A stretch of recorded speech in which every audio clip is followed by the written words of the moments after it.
কচু বনে হেঁটে গেল কালো কুকুরে, কচু বনে হেঁটে গেল কালো কুকুরে, আমারে নিয়ে গেল না।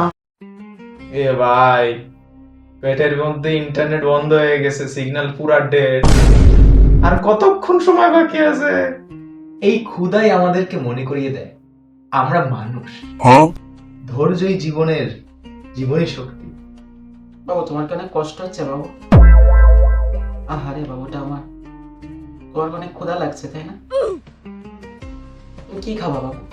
দেখো সময় আছে 5 মিনিট, একটা খিদের চোটে বাসে না, একটা জ্ঞানের জ্বালায় মাথা ঘুরতেছে, আর একটা আল্লাহ আল্লাহ না করে বাবু বাবু হসতে আছে। বাবুর নিয়ে অন্য জায়গায় যায় না ভাই তুই? না আর হচ্ছে না। দেই তো ছোলাটা গরম আছে কিনা, লবণ আছে কিনা। হয়েছে কি তোর? এমন একটা সময় আমি কিছু কইতেও পারতেছি না, খাবার দেখলে লোল করতে থাকে, চুপচাপ ভাই। তোরা কি জানিস রোজার আসল শিক্ষা কি? আরেকজন এসে শিক্ষা নিয়ে যা কবিতা ফট করে হোক, বেশি সময় নাই কিন্তু। গুরু বলেছেন রোজার আসল শিক্ষা ছোলা সামনে রেখে ছোলার দিকে তাকিয়ে থেকেও না খা। তোরা দেওস না, তুই অত হইতে আসি ডিস্টার্ব করস কে? না বাবু তুমি বলো।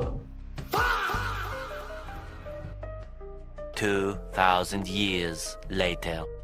ভাই আর কতক্ষণ ভাই, একটু পেঁয়াজি আলুর চপ ছোলা মুড়ি এগুলো একটু খাবো, বেগুনি। বাবু আলুর চপ খাবা বাবু?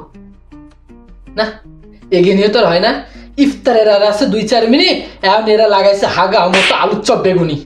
আচ্ছা তোরা শোন, এই যে আমরা পেঁয়াজ আর আলুর চপে কামড় দিচ্ছি না, নিজেদেরকে তা থেকে বিরত রাখতেছি, এটাকে আরবি ভাষাশাস্ত্রে কি বলে জানিস? সবর।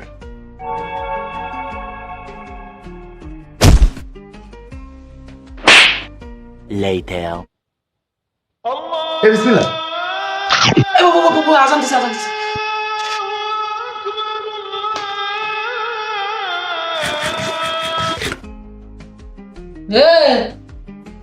আমার ফোনে রিংটোন বাজিছে।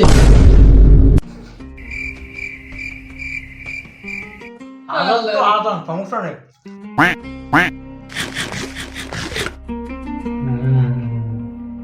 আহা কি শান্তি।